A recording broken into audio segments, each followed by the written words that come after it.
اعوذ باللہ من الشیطان الرجیم بسم اللہ الرحمن الرحیم۔ پناہ مانگتی ہوں میں اللہ کی شیطان مردود سے۔ شروع کرتی ہوں اللہ کے نام سے جو رحم کرنے والا مہربان ہے۔ جی تو اب ہم پڑھنے جا رہے ہیں سورۃ البقرہ کی آیت نمبر 40۔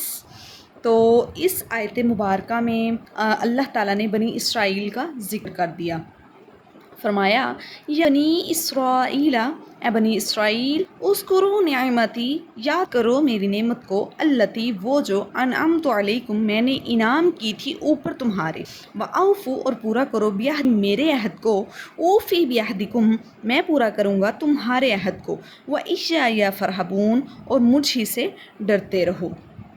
یا بنی اسرائیل، اے اولاد یعقوب، یعقوب کہتے ہیں یعنی اسرائیل کہتے ہیں، اسرائیل نام تھا یعقوب علیہ السلام کا، اور جس کے معنی ہے عبداللہ۔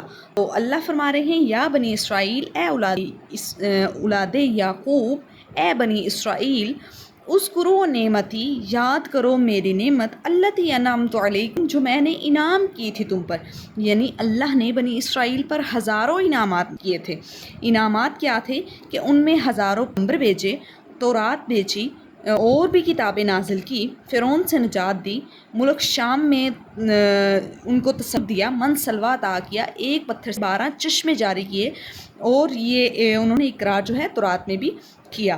تو لہٰذا اتنے انعامات اور نعمتیں نازل کرنے کے باوجود وہ قوم جو تھی نافرمان تھی۔ تو اللہ فرما رہے ہیں یا بنی اسرائیل، اے بنی اسرائیل، اے اولاد یعقوب، اذکروا نعمتی، یاد کرو میری نعمت کو، التی انعمت علیکم جو میں نے انعام کی تمہارے اوپر، اوفوا بعہدی تم میرا عہد پورا کرو، میرے احکامات پر عمل کرو، اوفی بعہدکم میں تمہارا عہد پورا کروں گا، وإیایا فارہبون اور بس مجھ سے ہی ڈرتے رہو۔